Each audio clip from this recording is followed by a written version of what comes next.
Alrighty, so welcome to the NTS podcast, episode 4 with Ben Yanes. Let's try a second attempt because the first one I had to reset my microphone. So hope we're good now. How's it going, dude? It's going great. Thanks for having me on. I just noticed also that my Zoom name for some reason is John. So for anyone who maybe has a visual on this, my name is not in fact John. It is Ben. So you didn't get that one wrong. So we're off to a good start. And it's not actually Yanes, right? It's Giannis. Yeah, technically, but anything in the ballpark is acceptable with me at this point, given, I don't think it's a really realistic expectation for other people to be able to read your name if it's an obscure name and get the pronunciation correct. So, I mean, I've heard everything up to Yanus, Yanus, Yanes is obviously the most common. At my graduation, they said Yanis. So that was also nice for my grandmother to hear her last name skewed like that, at my graduation, but Yanes is fine.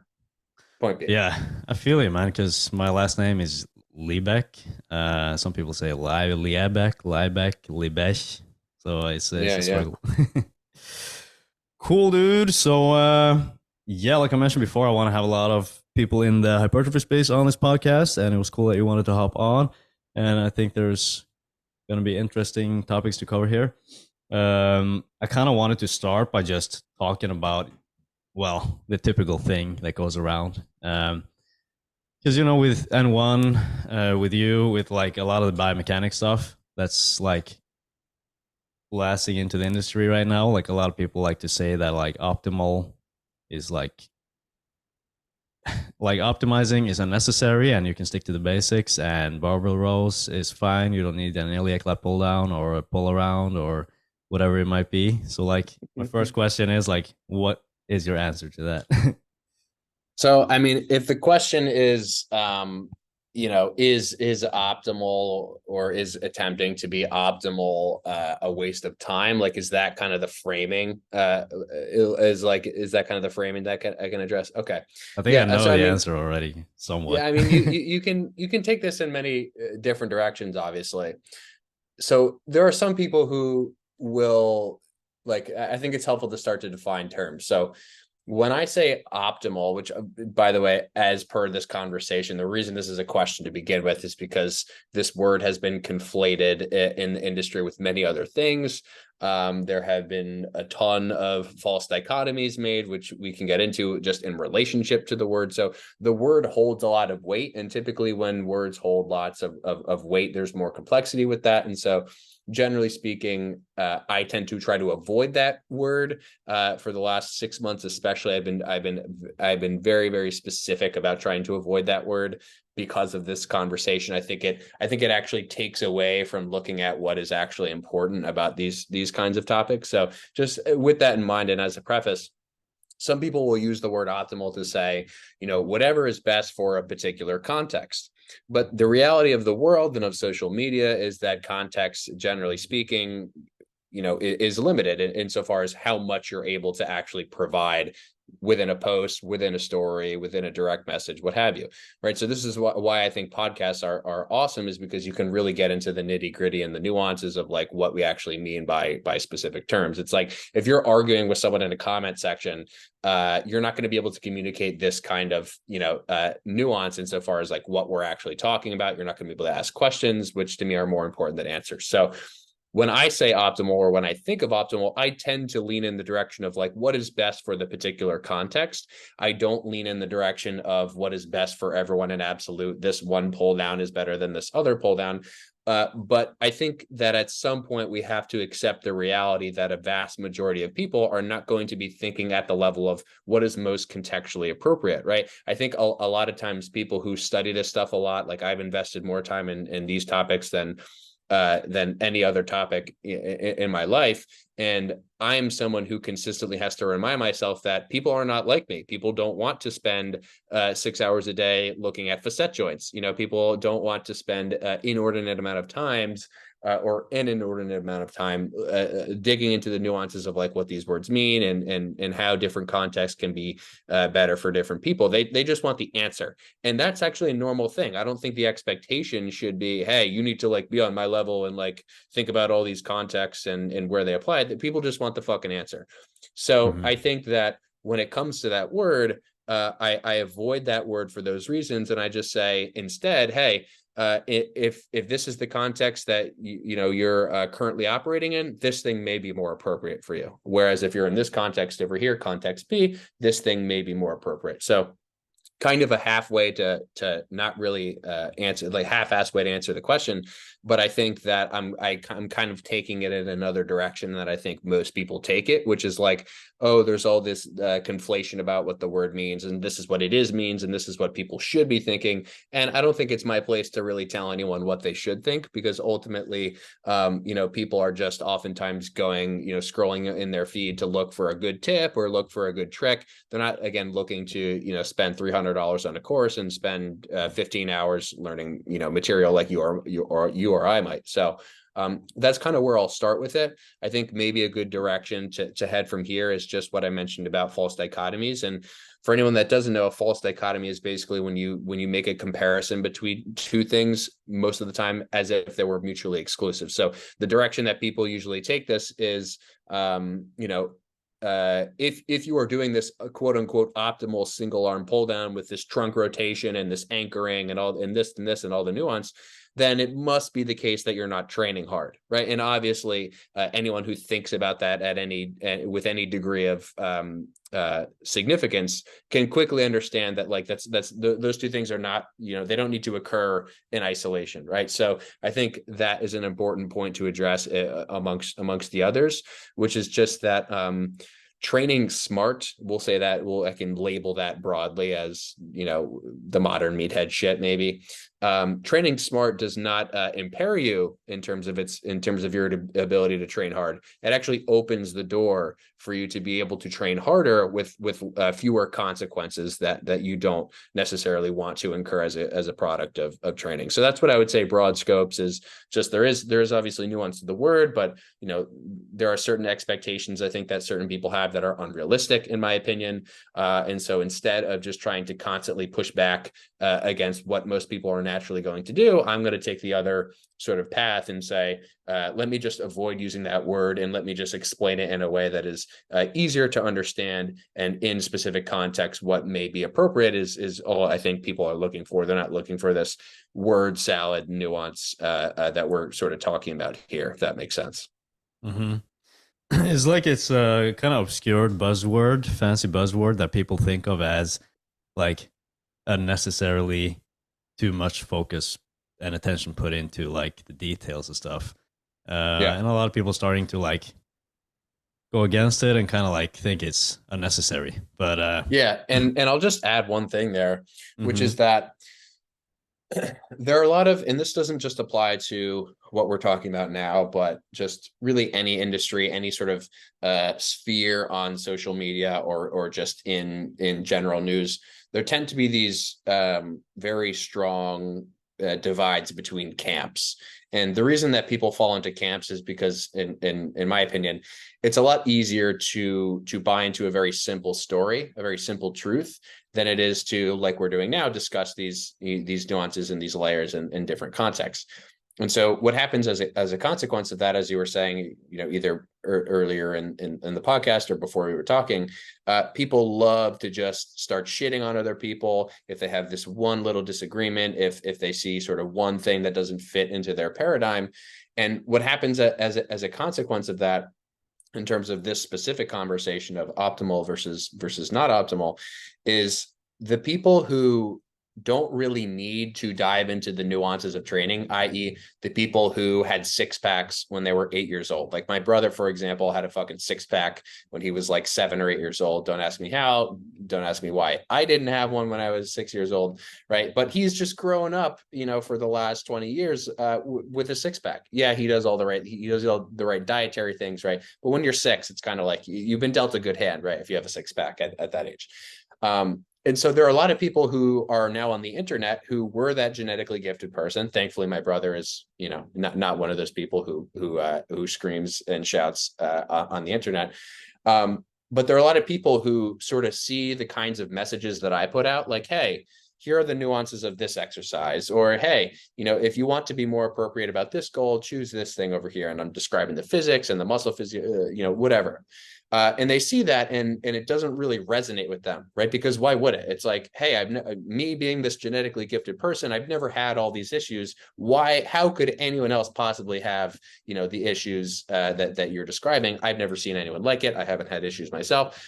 So the people that often scream the loudest against this stuff are the people who don't need to hear the message. Right. And for some reason, I don't quite understand it. They do feel a need to really sort of try to beat the message down rather than to just understand that, like, oh, there are a lot of other people who probably have issues that I don't, and this may be actually appropriate for them. Right. But that degree of nuance is a little bit difficult, and it requires a little bit more thought to be able to actually come to that position, to put yourself in someone else's shoes. So, me, I grew up as like a kind of a chubby kid. I was never super confident in the way that I looked. And so, I dove into strength training, and I dove into bodybuilding when I was, in high school and able to do so. And what led me in the direction of like studying biomechanics was just the fact that I was hurt all the time and I wasn't making progress. Right. That's the reason that I have gone in this direction and have taken this journey, is because I had this set of issues, and I had to find a way to solve the issues. But a lot of people who don't have that set of issues cannot possibly understand where the information has application. So I think it's people who just don't see the other person's perspective, just sort of butting their heads constantly. And over time, I've tried to sort of move myself away from that whole interaction, especially as the account has grown and more people are commenting and seeing my content. You tend to see more and more and more of that as you shift in the direction of like more what you would call the general fitness industry, as opposed to the very specific sort of nuanced bodybuilding, personal training realm. So I just thought I would add that because I think it may be helpful in terms of contextualizing the previous conversation. Mm-hmm. And like, I think the idea is that a lot of people think that the training hard, getting strong as hell, and having quote unquote optimal exercises are like mutually exclusive things, but they not really. You can do both, and you can Yeah. incorporate elements from kind of both camps without like hating on the other side. You know what I mean? Yeah, and again, I would make the strong case that what will allow you to train hard now and in the medium to long term is actually paying attention to these kinds of nuances, right? Because everyone eventually runs into a roadblock, and oftentimes the people who are genetically gifted, who build muscle and grow like weeds, they usually run into the roadblock of injury. Most bodybuilders have career-ending injuries. Most bodybuilders, I mean, we saw it recently with the Olympia, Nick Walker tearing a hamstring, like a week or so out. It's like, that's the kind of thing that is going to stop, ironically, is going to stop the very genetically gifted person is injury, which eventually usually, comes for us all. So I would actually make the argument that not only are they not mutually exclusive, but that they are actually, they actually create like this synthesis, this combination that is exponentially powerful. Mm-hmm. And like everyone's different, nothing applies to everyone. I think a lot of people just think you put things out there that are a bit like one-sided, or like with the Skull Crushers, like you feel like cables are better for elbow health, and it probably is. But maybe there are a few percent of people who will have no problem with Easy Bar Skull Crushers for the rest of their life. But for a lot of people, like, it's gonna create a lot of wear and tear over time and just end up messing up their elbows after a while. Yeah. And like, And that's a great example. Yeah, if you can do something with less risk of injury and just smoother for years and years, then like, why not? Yeah, absolutely. And I also think that in that specific case, that is an example that to me requires, well, maybe it doesn't, require is the wrong word. That's an example that to me is actually much more toward the end of the extreme, where I'm much more comfortable and confident in saying something like, I don't want my clients doing skull crushers, than I would be, oh, I don't want my client doing some kind of pull down variation or some kind of arm path that's, this way, right? Of course, there will be that subset of the population, as you're saying, that you sure maybe they don't have problems with skull crushers, but then you could go the direction of like, well, wouldn't we just want to load our arm with a resistance direction that was actually more specific to the way that our elbow is moving? It's like a skull crusher is basically like 50, depending on how you do it, especially, it could be 50% shoulder, 50% elbow, So I just think that, there are specific cases in which it is difficult for me to sort of steel man, the opposite side. But I can always sort of find a way to do it. Skull crushers are just, they're one of a couple things that I feel very strongly about people specifically, and it's like the general public, do whatever you want, take the information and do with it what you want. But if I'm coaching you, if you're my client, if I'm training you in the gym, we're not doing skull crushers. So I will continue to be adamant about that point. Yeah, the like adamancy, is that a word? Like the being adamant about something is just what I think creates a lot of resistance towards your arguments. But yeah, it's kind of entertaining sometimes too. I mean, when I think about you, I think about like biomechanics, cable work for a lot of stuff instead of traditional barbell stuff, dumbbell stuff. You use a lot of dumbbell stuff and free weights as well, but like kind of shifting things into a new perspective. And I think, anchors wasn't really a term I've heard before. Like, of course, I knew about stability and like all that jazz.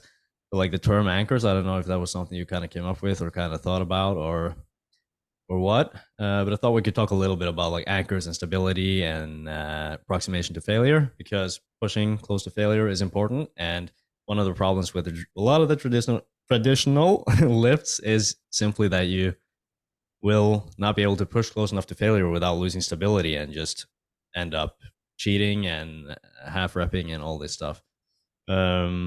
So yeah, what do you think about the anchor thing? Yeah, so just to kind of introduce the idea for people that haven't heard it, you mentioned the term or the phrase external stability. So external stability would be another way to say anchor. I like the term anchor for a few specific reasons that are not super important, but just when you think of an anchor, like what is the function of an anchor? I mean, let's say you're going out fishing, like an anchor is something that holds you to a specific position in the water so that you can, and I don't know, I'm not a boat expert, I'm not a fishing expert, right? But presumably you don't want the boat to be moving a significant amount aside from what you have to sort of incur from the waves when you're fishing. You just want to be fishing, right? So anchors in exercise essentially do the same thing.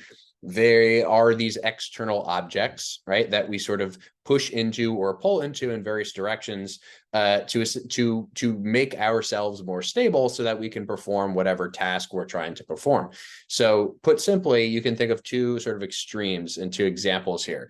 So one is maybe like a free weight squat, right, where you have a barbell on your back and you have not, you're not touching anything else. You just 2 feet below you, you're just doing squats with a bar on your back. That's situation A.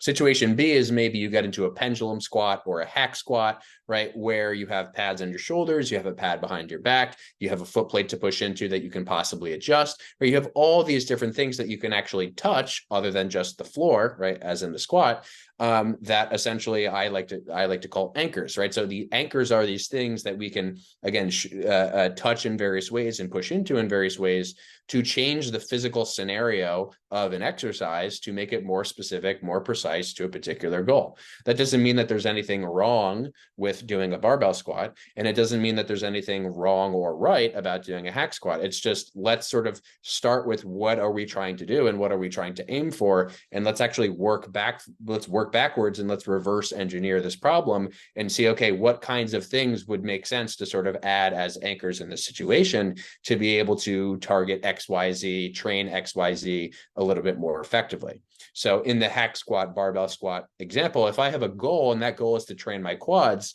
it's going to be a very, very intelligent choice, I think, to make a more precise choice to use something like the hack squat or the pendulum squat, because the failure point of those exercises is always going to be something in the lower body. 99% of the time, in a hack squat, depending on how you set up, unless you set up really weirdly, it's going to be your quads, it's going to be your knees.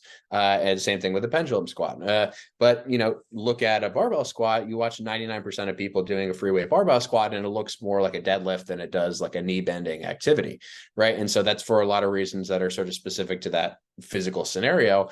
But we can think of anchors broadly as just as, these things that we can touch to make ourselves or to put ourselves rather into a little bit of a better position to accomplish what we're trying to accomplish. And, when people think about external stability and anchors and the whole conversation, it's like, it's not a new conversation, right? So the term anchors is just something I use because it's an easier way to describe all of that in sort of one word. Someone I think about who sort of has been talking about this stuff forever is Tom Purvis. Tom Purvis is the guy who founded RTS. He's one of my mentors, someone I've drawn a lot of inspiration from and have learned a lot from. And I think he uses the word restraints. I don't love the word restraints for a couple of reasons, so I decided to go with anchor. But this is not really a new concept, and yet it's still this sort of it has this weird energy to it. Like people imagine that when you're using more anchors in an exercise and when you have more external stability, that inherently there's something less functional, less productive, or weirdly less precise about whatever you're doing. And it actually couldn't be further from the truth, right? It's like, and at the same time, people are comfortable saying, that, you should use a thigh pad on a lat pull down. But all of a sudden, you go over to doing something weird looking and for your triceps or for your abs, or you get on a leg extension, and all of a sudden people lose their minds, and it's this entirely different thing that makes no sense, right? Oh, you're doing a leg extension. Leg extensions aren't functional. Go do squats, where you have to bounce. And it's like, no, if we can just actually take a thousand steps backward and just look at these exercises that we're doing as physical scenarios that we're just trying to manipulate forces in, then it becomes a lot less emotionally driven and subjectively driven. And we can kind of just look a little bit more objectively at what we're actually doing and what it's actually accomplishing. And then the last thing I would say is to your point about, failure and training to failure and training hard. When we utilize external stability, when we utilize anchors, what happens essentially is our options for movement decrease, right? So to the example of a back squat versus a hack squat, right? There's a million different ways that you can do a back squat, even if you're, someone who's not as structurally built, even if you're not built like Tom Platz, right? You can do a back squat where your knees maybe go a little bit more forward, or you can do a back squat where you sort of hinge over more and make it more like a deadlift. There's a lot of degrees of freedom within which you can operate there. But if you go over to the hack squat or the pendulum squat, once you put your feet in a specific position, you can basically only move in one way, right? And so what the point or what the major benefit of the anchorage is it forces you to be precise in a single pattern. And so when you start to fatigue and when you start to fail, you can't just start to rely on other non-related, non-target tissues to continue to get the movement done, right? So not only does it allow for you to be more precise from rep 1 to rep whatever, but as you fatigue and as you start to lose the ability to create a strength of contraction, which would continue to move the load, you're not actually able to sort of divert into what we'll call compensatory strategies that would be not related to the task that you're trying to accomplish. So more precision and more accuracy in the stimulus, less unwanted fatigue, less undesired fatigue in terms of, associated tissues. And what I found from a personal training and a coaching standpoint is the better that people get at actually using anchors in a way that's appropriate for the exercise, the easier that they tend to learn the skill and maintain the skill. So it's not just in the context of fatigue. It's just, hey, I'm taking a person who's literally never done an exercise. Let me give them something to actually, support the part of their body that makes sense. And all of a sudden, it's like this exercise that involved 1,000 parts now only involves like 2 different things that you have to concentrate on. And so from a skill acquisition standpoint and from a coaching standpoint, it actually becomes much easier to coach people when you know what to sort of look for in your anchors, as opposed to just the actual body itself. Yeah. Yeah, I think I get what you mean. Good stuff. Because like in recent years, if I do a roll, like I almost always opt for a chest support roll. Like, what's the point in doing it without it if you can have anchors, just to have better stability? And I feel like even with the Smith machine squat, it's a decent exercise, but I wish I had a hack squat, for example, at my gym, because just that element of the back support and that little like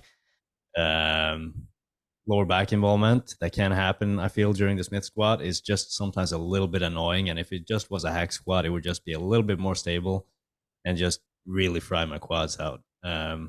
Yeah, Because like I touched 100%. on in the other podcasts, I think twice, is that like I bend over a lot with the barbell squat because everyone has different leverages. I have a short torso, long femurs, blah blah blah. I'm sorry. Um, yeah, I mean, I wish I knew what it felt like as like a Chinese Olympian lifter and just do a squat for the first time and it looks like a freaking perfect quad exercise. But I find like with the people I coach so far in the gym as well, like it just takes out the element of learning the skill and just spending months and months and months learning back squatting.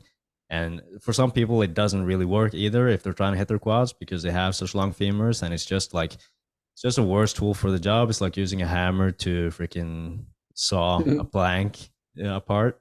Um, like finding the right tool for the right person, for the right job, for the right target muscle group with as much stability as possible so that they can push close to failure ASAP instead of waiting months and months to learn the skill first and then be able to get results. Because sometimes I feel I put a newbie in a Smith machine squat and it just puts a smile on my face because I'm like, they're going to get quad gains right the fuck now. And Hmm. they're also pushing Hmm. somewhat close to failure. So it's like, you just know they're going to get good progress, you know. And if you throw in a barbell squat and there's a lot of wobbly bobbly and a lot of stability requirements, it's just like this is going to take a while. Yeah, and I really like that point because it relates directly to what we were talking about earlier with, the reason why I kind of got into biomechanics to begin with, which was I had this problem and I didn't know why, so I went to seek a solution to figure out why. And so, the person who, and you see this all the time, just totally infesting social media, the people who were, born with Tom Platz's leverages, right? The people who can just squat down like a toddler would, with a bar on their back and just explode their quads with that squat. They will never understand why the person such as yourself with long femurs, short torso, potentially short tibias, potentially shit dorsiflexion, they'll never understand why you can't do the squat like they can, right? They'll be like, wait, you're just bad at, you're just bad at squatting. You're just, it all comes back to this conversation of just not really understanding where other people are coming from and not understanding that certain people need to hear certain things and certain people can never understand certain messages again unless they are able to actually put themselves in a different position. So, and I think the point about applying that to personal training and coaching is huge, right? Because that could literally be the difference between you maintaining a client after 10 weeks and you not. It's like, hey, we're getting results immediately. Like this person's going to wake up on day 2. Let's say they have a goal of growing their quads after that Smith machine squat. They're going to be like, oh man, like I'm in the right place. I hired the right person to do this job. So I think that's a great point to make in terms of the actual practical relevance of this information. Mm-hmm. One of the things that kind of like was a wake up call for me, like in recent years too, is just the thing about leverages and about moment arms and just you notice a lot of that, I think, by being a personal trainer in a gym. Like you just try to put people in different positions and you see like this is not going to be the same for this person as it was for this person, so something's got to be up here. And I think that's what a lot of the stuff from N1 comes down to, and from you and all the biomechanics stuff is just making things optimized for each individual. Because I mean, a lot of people don't realize how much genetics play a role, but they also don't realize how much leverages play a role, and just different body types, like not the standard ecto, meso, endo stuff, but like the length of different bones and structures, and just everyone's different. And some people's like calorie intake needs to be higher than others. Some people need to eat 4,000 calories to gain weight, even though they're a beginner. Some people can gain on 2,700, something like that. So there's Mhm. so much inter-individual variability. Is that a thing? Yeah. For sure. So like I think that's where a lot of the optimal stuff comes in, for sure. Yeah. And I think that in terms of individualization, you can only really individualize as a coach if you understand principles, right? Because if you try to if you try to memorize facts and you try to memorize like sound bites and little snippets from people that you're learning from, you don't have an ability to actually apply that information to a person who is different than the one that person was originally talking about. So if all that you need to do with client one is tell them to push their knees forward and they do a perfect squat, and then you do that with person two, and now all of a sudden, it's like they look like a dog taking a shit when they try to do that. That's a very different situation. So that's 100% where this information has practical relevance. And I think that part of the problem, and really not problem, it's just more of a limitation, right? Everything just kind of being a trade-off. Part of the limitation with social media is that you can't really teach principles on social media. You can only really talk about like fun facts, like, hey, why does this thing happen? Or, hey, why does this thing happen? But until you actually dive into, one thing you mentioned was moment arm, until you dive into the concept of torque, until you dive into the concept of inertia and how those things relate to coaching exercise, and the individual structure of the shoulder and how it can vary, and the hip and how it can vary, and the spine and how it can vary, then you don't really have an ability to apply that information across multiple contexts. You just learn these little snippets from these 60-second clips. So the principle-based thing is a huge thing. First principles learning is on a broader level what it's called, and people who are doing physics at the highest level utilize first principles of physics to solve those problems that I can't even comprehend, if it could save my life. So a little bit of a tangent there, but principles in terms of what you're talking about broadly are, I think, the way to go if you're a coach or if you're a trainer trying to learn this stuff, rather than, again, these little individual tidbits and sound bites. Because there's hard to explain and give enough context through a 60-second Instagram reel, and everything has a context, and if it doesn't, then it doesn't even make sense. So I mean, something might be good for someone, it might be not so good for someone else in a different situation. It all depends on the context, the situation, N1, blah blah blah, N of one, hence the famous quote and name. And I think one thing, when it comes back, like diving back to the stability thing, one thing thought was really cool was like the stuff you're doing with like the slings, like the biceps and triceps stuff, like even like having the forearm on your forehead for the overhead katana or overhead triceps extensions, just makes it a little bit more tight, a little bit more stable, being able to squeeze out a few more reps and possibly over 2, 3, 4, 5, 6, 7, 8, 9, 10 years get like a bit more results. Yeah. And even, I honestly mostly come at it from, I do think that it certainly can be a game changer for people in terms of results. But I think it's even more important just from an injury and a pain perspective, as so many people think that it's normal to experience joint pain when they're in the gym. And they think it's just sort of par for the course. And that literally could not be more wrong. Like if something hurts in the wrong way and not the good way, something needs to change. And so a lot of the anchor stuff is really, really, really great for that. And a good example, for me specifically, and it's kind of cool how it will tie into this concept of maybe mobility as well, is I, for the longest time, could not do the overhead extension, the katana extension that you just were talking about, very comfortably at any sort of higher angle, a higher degree of flexion. So I literally couldn't really take my arm here and do the extension with the cable without it sort of bothering my shoulder or bothering my elbow. And so I had to kind of find a way to make that not hurt. And the way that I did that was I figured out the anchor thing with the strap, the daisy chain that you're mentioning, and with that extra stability, it could be a bench as well. That discomfort went away. And what was cool about it was after 2, 3, 4 weeks of that, I went back to the non-anchored version, and all of a sudden I had no pain. Right. So there was something sort of in that scenario that from a contractile perspective was being improved without my even realizing it. And so now I can kind of just do that motion comfortably without actually having to have anything added to it. And so I think that's sort of proof in the pudding of, this is all just, if we take a step back, we're just looking at forces and contraction and sort of the relationship between those two things, whether or not we're touching something external or not. Mm-hmm. Mm-hmm.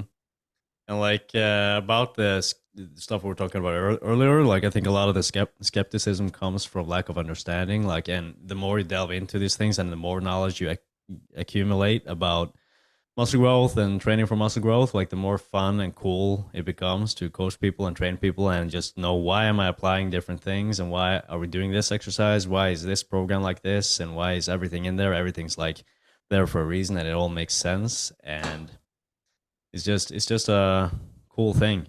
Um, and like in addition to the things we talked about too, like one thing I realized in last recent years as well is the concept of just doing unilateral work for a lot of things instead of bilateral stuff, because then you can manipulate the angles more. You can target different tissues and stretch out the lats in a different way, or yeah, even like shorten the pecs in a different way with press arounds and stuff like that. So what do you think like about unilateral versus bilateral stuff? In addition to those things, like how do you apply? Do you apply mostly unilateral stuff if possible, or do you kind of, what do you tend to do? Yeah. So when it comes to, the answer is, of course, it depends on the context, Yeah, the right? answer is always it depends. Yeah, right. But I think it's funny when people say that and then they don't explain like what it actually depends on. So I will Hmm. explain what it depends on. So we'll name like two examples. So scenario A might be, okay, someone's doing a leg extension. Let's say I'm coaching a client, a beginner client, and we have the option to, in that leg extension, do it one at a time, or two at a time. Doing the leg extension 2 legs at a time, most of the time, means that people are using twice the load. And in addition to that, they're also trying to manage twice the force of staying into the seat. And those sort of extra factors to be able to manage can be a little bit difficult for people, especially if they're beginners, to actually, and gym bros, like if you're listening, you probably don't understand that, like that it's possible that a human being would struggle with doing a leg extension with 2 legs until you've coached someone who's never lifted before. Okay, so just sort of give that the benefit of the doubt that it does exist as a phenomenon. So I may say, hey, instead of doing it 2 legs, like let's just do it with 1 leg. Not only do I have to deal with half the force on my torso being pulled upward, but I can also actually concentrate on just simply moving 1 limb instead of using 2 limbs. And so that's an example where the stimulus in terms of how you're loading your knee wouldn't necessarily change, but the ease of skill acquisition, the ease of actually managing those joint forces can be a little bit easier. Now that's scenario A. Scenario B might be, okay, instead of doing a single arm pull down, or instead of doing a double arm pull down with a fixed bar, I'm going to do a single arm pull down. Right. And so that's a very different scenario. And the reason it's different is because if I do a leg extension and I do it 1 leg versus 2, again, those joint forces are not significantly different. It's a little bit easier to manage. Maybe it takes more time, but we'll touch on that a little bit later. But in other words, you're not really changing the actual motion significantly. But if you go over to the pull down scenario, now all of a sudden, not only are you changing the motion significantly from what you may have been doing with 2 arms, but you're also dealing with very different forces in terms of what you have to manage and where you have to sort of anchor yourself according to that. So if I'm doing a single arm pull down, and let's say like I'm loading my arm across, my body, which by the way, doing it single arm is the only way that you can do that. So that's that's another thing.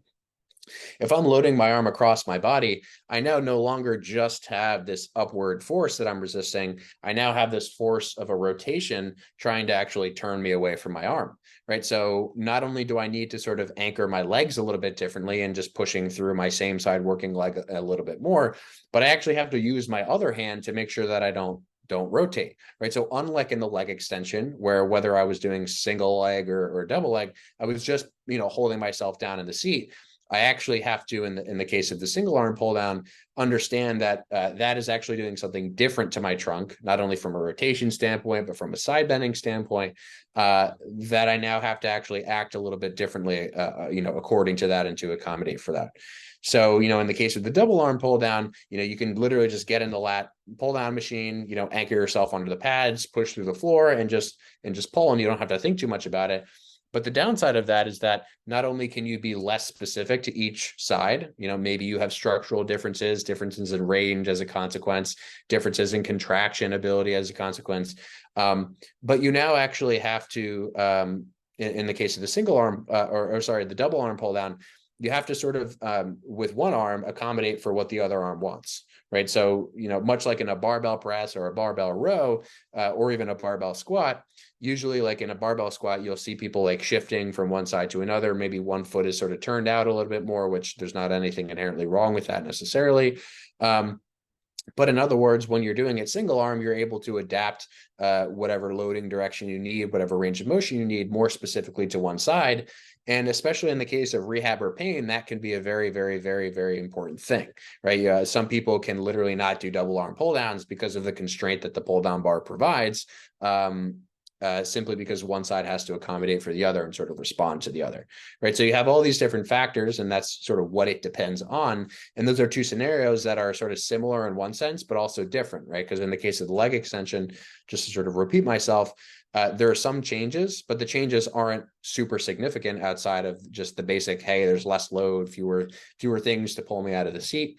But in the case of the pull down motion, you have to accommodate for these other forces and how they actually influence your trunk a little bit differently and your lower limbs a little bit differently. So, whether or not I use a single arm motion will depend on what I'm trying to do, right? So I gave a couple of different contexts there and where there may be exceptions. I don't necessarily see anything inherently wrong with the double arm pull down as compared to the single arm pull down. But for a specific person that has an issue with the double arm pull down, a lot of times I'm going to opt for the single arm thing, and I'm going to teach them actually how to sort of perform that exercise differently according to what the exercise does to their body. So those are two hopefully helpful examples to sort of illustrate the concept, and then also how they're a little bit different from one another. Mm-hmm. I think even people starting out like beginners in the gym, sometimes when they do something like that unilaterally, they just feel the muscle in a different way than they've ever felt before, and even they can notice a difference. And even though like on paper a lot of people think like it's overkill, it's maybe not necessary, but then in reality like subjective experience matters, and like how it feels and how you're able to execute it, and whether you feel pain or not, like those things really matter for a lot of people most of the time. One thing that comes to mind with the unilateral stuff as well is like the idea of like biasing different heads of a muscle by like the typical thing on social media, like can you bias different heads of the quads by twisting the leg a little bit on the leg extension inwards or outwards, or on the hamstrings, and like you can't with the quads because blah blah blah, and it depends like on the length tension relationship of the muscle and whether it crosses multiple joints and where its insertion is and stuff like that. So like yeah, that's interesting as well for sure. Yeah, and I like to kind of think about everything in terms of trade-offs. So in terms of the trade-off of the single arm pull down, it's like maybe you spend less time training if you're doing it double arm. Maybe maybe it's a little bit easier to execute from a skill standpoint because you're only really dealing with one direction of force in terms of how you have to manage that versus multiple, in the case of a single arm.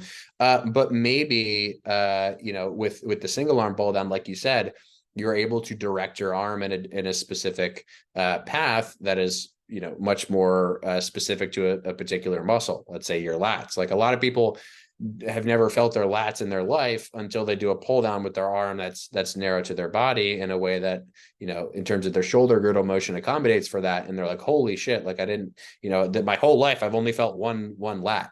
And it's like, yeah, your whole life you've been just, putting both hands on the same bar, and one of them has been narrow and the other is like moving wider. And so people will look at that and be like, oh, I need to fix one side to look like the other side. It's like, no, you can just, it's fine if they're different. That's a normal thing. Humans are asymmetrical. So that's a big advantage of the single arm thing, so it's just kind of like what trade-offs are you willing to make? And for me personally, it's like I pretty much do 80+% of my pulling single arm for that reason. Latch specifically, I pretty much only do single arm, and then upper back stuff is kind of like a blend of single arm and double arm for a few specific reasons. But yeah, I think that's a helpful way to think about it, just in terms of trade-offs rather than which is better. Because I think you lose a lot of nuance and a lot of understanding asking the question, which of these things is better? And I think you gain a lot of nuance and a lot of perspective when you just ask, what are the trade-offs and what are the qualities of each of these things? Mm-hmm. Yeah, and I think for lats, like I feel the same way. Like if I can do a single arm, get a better stretch in the lats, and just stretch it the hell up, it's like it feels just so much better than doing like purposefully constraining yourself into like a locked position without being able to kind of stretch or squeeze a muscle in the way that you want or that you're trying to do. Yeah, and I also want to add to that, just as a somewhat of a tangent, because I hear this a lot where people will say, oh, I don't want to do this unilateral because it will take twice the time. And if you just do the math, so fairly basic math, and you just go from, if part of your rest is the other arm working, which by the way, if you are so cardiovascularly depleted by one side training and doing a set on one side of your body on a single arm row, that's probably a sign that you need to improve your cardio, and not that you shouldn't be doing single arm motion. But the point just being, if you're doing set one and you have your right arm first and then you go immediately to your left arm, part of your rest for the right arm is the working set for the left, right? And to be honest, even at I train with someone who's training at the highest level possible at the IFBB level, and he doesn't need really rest between sides, right? And so if you're doing something unilateral and you're training alone, it will not take much longer so long as you take less rest between sides. But if you are training with a partner, right, that can be something that's super annoying because both of you have to do one side, and both people have to go through the full length of either side before the other person can hop in. So unless you're training with a partner, it probably won't take extra time. And hell, it may even take less time. For me personally, again, like I said, I do single arm stuff every pull day, and fits in fine with the time allocation. Yeah, the only thing is it is like twice the pain and twice the amount of sets logically. But I think it was Paul Carter who posted about it. Like you need to rest between each arm and all this. But like sometimes when you hear a concept and you just try it out for yourself and you see how it feels.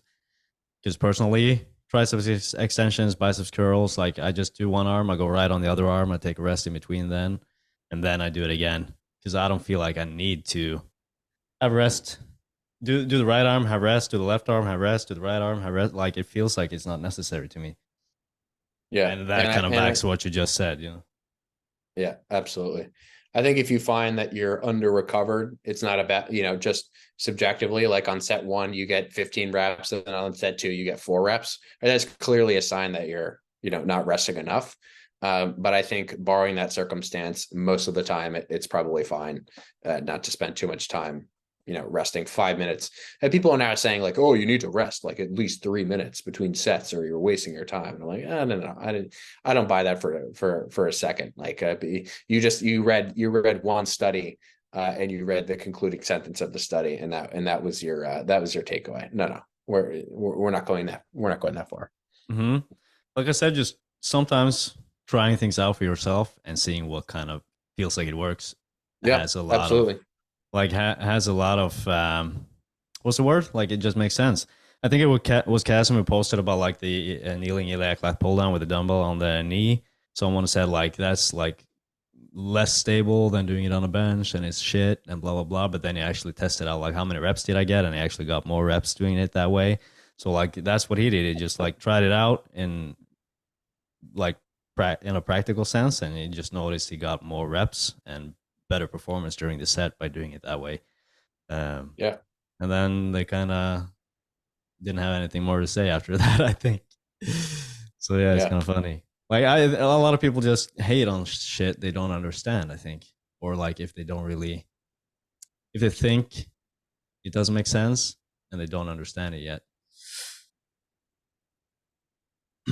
Yeah, I thought we could talk a little bit about like lengthen versus shorten stuff. I mean, that's one of the things on social media right now. That's really like every beginner even being like on Instagram now asking like, is this shortened or lengthened? And like, well, what's better, shortened or lengthened? And blah blah blah. And like, it's a simple question, but it's hard to answer if you don't spend an hour talking about it and different contexts and what it applies to and blah blah blah. Yeah. I'll try to give the elevator pitch of like shorten versus lengthen training. Mhm. Because I totally have seen that trend as well, where now it's like in every single exercise that I put up on a story, it's like, is this training the short position or is this training the lengthen position? And I want to tie this back to part of the conversation we had earlier when I was mentioning principles and principle-based learning, right? This is a perfect example of where social media drives people in the wrong direction with learning the stuff, right? Because what you see on social media is, hey, here's this exercise, here's the position that it trains, do it for this thing, right? What you don't see is the answer to why does this exercise train the short position? What does that train the short position of? How does a resistance profile influence the position that we're training? How does the strength profile of a muscle influence the position that we're training? All those things are factors, and yet all of those things individually you could look at for hours and hours on end to actually understand them. But what you see as a consequence of social media is this is an exercise, this is the position that it trains. But if you learn, hey, let's call it rectus femoris, right, on a leg extension, why does the short position on a leg extension of the rectus femoris get trained, and then why does the lengthened position of the rectus femoris get trained on something like a split squat, right, on the back leg of a split squat? Well, to answer that question, you need to understand where the rectus femoris attaches, right? Where are its attachment points? What joints does it cross?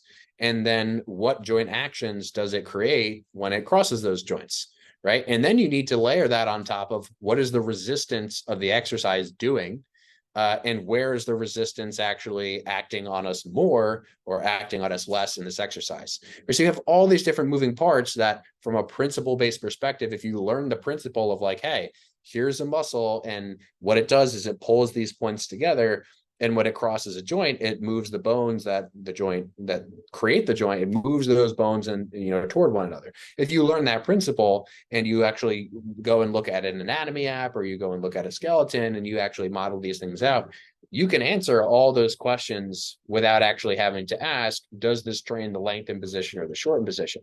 But people don't want to go and do that.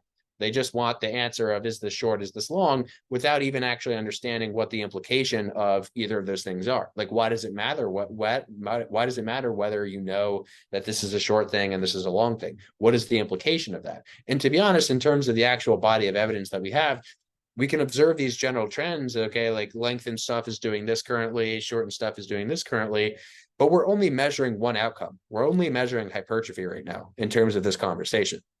So what we don't know is all the other things that are associated with these positions, aside from, oh, lengthened position stuff equals better gains. And so everyone on social media is now only doing lengthened partials, and God forbid you do one single short position exercise, because if you do, then you're going to lose all your muscle. It's like, that is the internal dialogue I think that people are having now.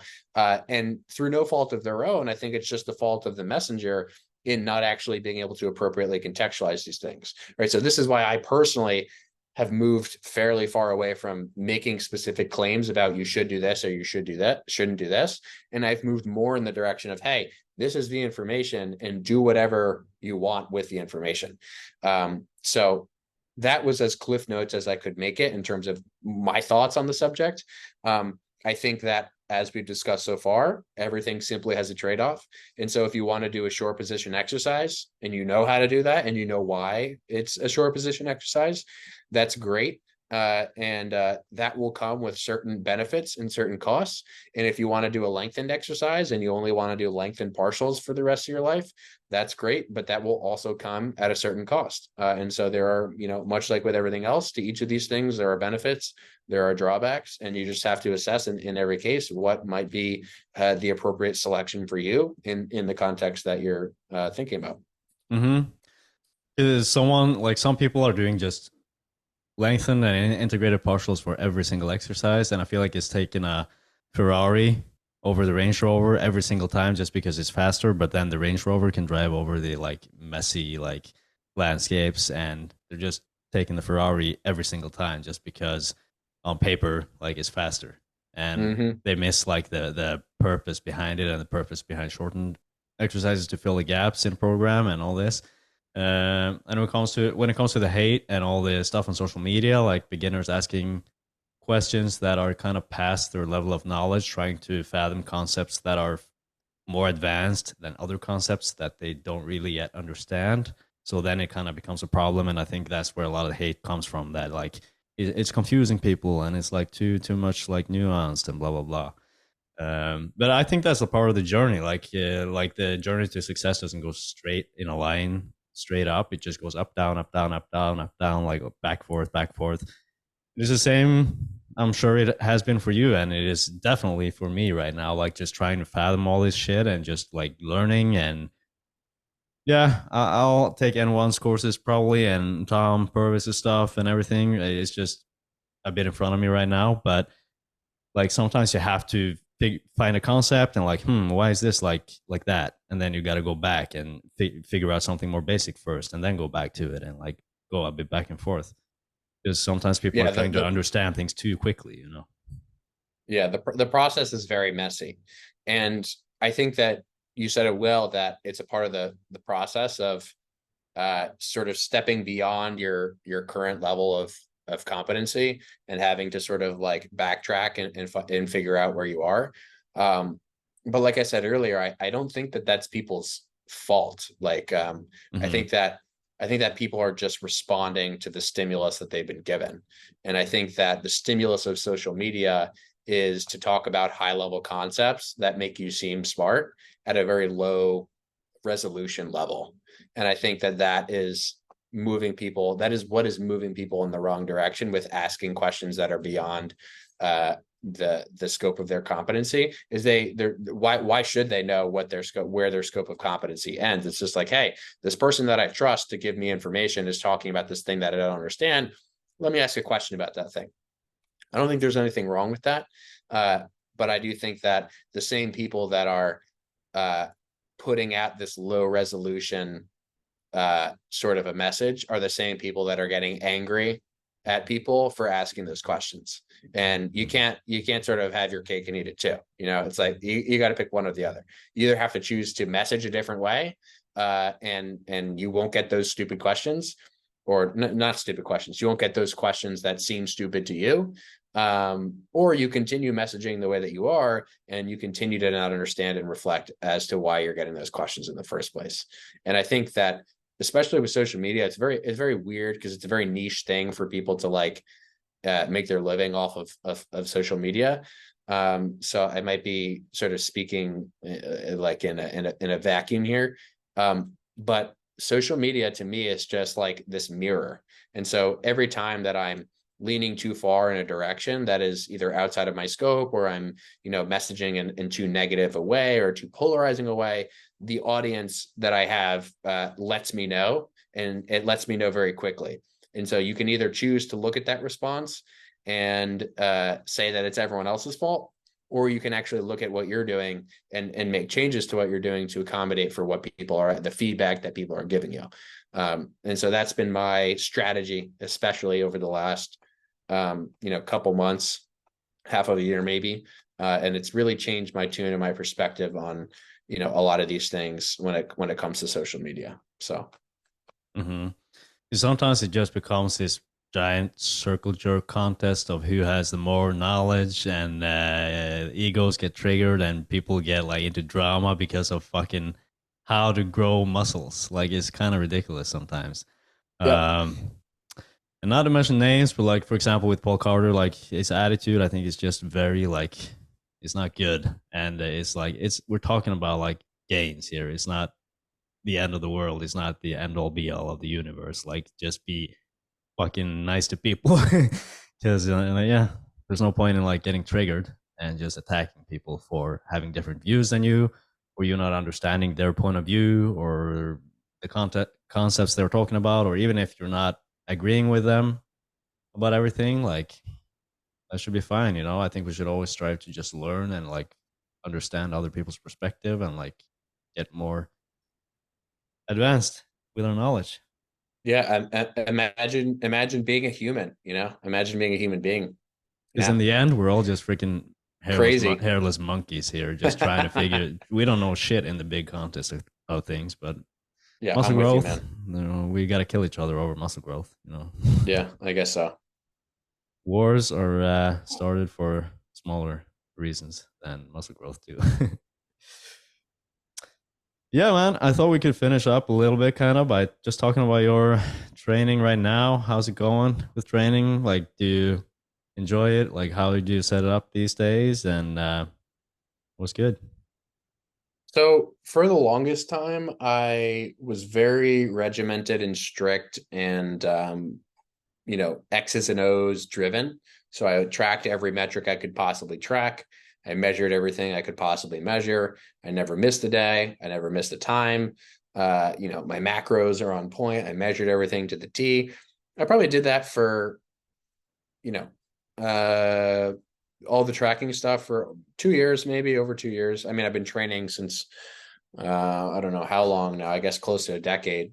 You know, when I was younger, I never really was as consistent because I had to play sports, but I've been training for that long. And, for the last 2 years or so, I've been really, really strict about tracking stuff. And in the last, 8 to 12 months, I would say, I've intentionally taken a step away from being as intentional and to try to take a step back from training to put more of a focus on just enjoying the process a little bit more rather than being super strict about what I do and where I do it and when I do it and tracking every little detail of it. And it's been incredibly refreshing and liberating in a way that I would not have expected. It was hard for me to sort of let go of that control at first, but ever since, my training has just been fun, and I've been able to just play around with stuff more and more. So on any given day, I have a framework for all of my days, but I don't necessarily force myself to stick to the same movements. I don't force myself to track sets or track reps, which is not something that I would recommend that most people do, nor would I say that most coaches should do that with their clients. But for me personally, with where I'm at right now, having a little bit more of a laissez-faire, loosey-goosey approach has been really refreshing. So I just subscribe to the general framework of like, I'm going to do push-pull legs in sequence. And whenever I want an off day or feel like I need an off day, I'm just going to take it. I'm not going to worry too much about which days I'm training, which days I'm not training.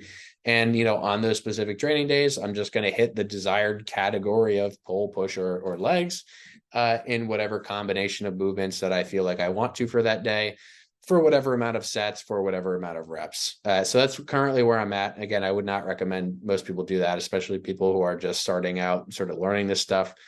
But it's been really nice for me because it's allowed me to just take things a little bit less seriously and to, like I said, be a little bit more creative with just, trying new things and figuring new setups out. And that's one of the most fun things is when I like find a new setup and it feels really good and I hadn't thought about it before. And I think that kind of thing only occurs when you sort of free your mind in a way where your mind can sort of be open to seeing new things and open to trying new things. So that's currently where everything is at, and it's going well.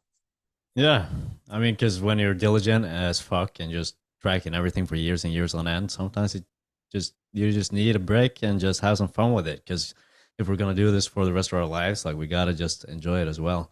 Um, and what was I thinking about here?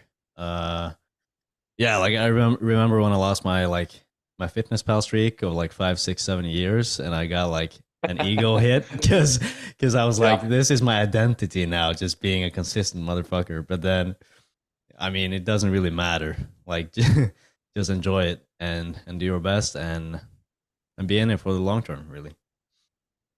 Yeah, absolutely. Well, show. Usually I'm kind of a guy who likes to make things. I like cringe, I like awkwardness, but like, do you have a joke to end the podcast or some final words? It's on you. I'm just gonna sit here. Wow, a joke. I've never been asked for a joke. I don't know No, what I kind of don't have jokes you any. have over there in America, Yeah, I don't really have Canada. jokes, to be honest, in the back pocket. And But no muscle building jokes. no, I mean, I'm not like a joke. I'm more of like a contextually driven humor guy. You know, like Hmm. respond to the environment. You know, I don't try to artificially create humor. You Yeah, know. that's what I kind of enjoy. Just like making it artificial because then everyone's like, "What's going on here? This is awkward," you know. Okay, so you're one of those people that will like see I get uncomfortable in those situations because if I'm like, in public or at the gym and someone makes a joke and I don't find it funny, I feel Hmm. obligated to laugh. And faking laughter is one of The the worst. worst, most energy draining things of all time. Yeah, So I will not attempt to do that to you or to anyone else. I'm sad to say. I respect it. I respect it, man. Yeah, that's all I uh, got for you. cool, man. Well, it's been a pleasure to talk to you, and I'm sure the people who listen to this will get something out of it. Um, and yeah, man, I'm looking forward to delving more into your courses. I mean, I went through them, but like we touched on earlier, sometimes you got to go through things twice, 3 times, 5 times, 10 fucking times before you really feel like it's uh, printed into your brain. So I'm gonna Absolutely. be on that soon and be on the lookout for more good content from you. And yeah, people go follow Ben if you don't already on Instagram. And yeah, check out his courses and his ebooks and his PT mentorship, I believe. Thank you, my friend. Thanks for having me on. Cool, cool. Talk soon.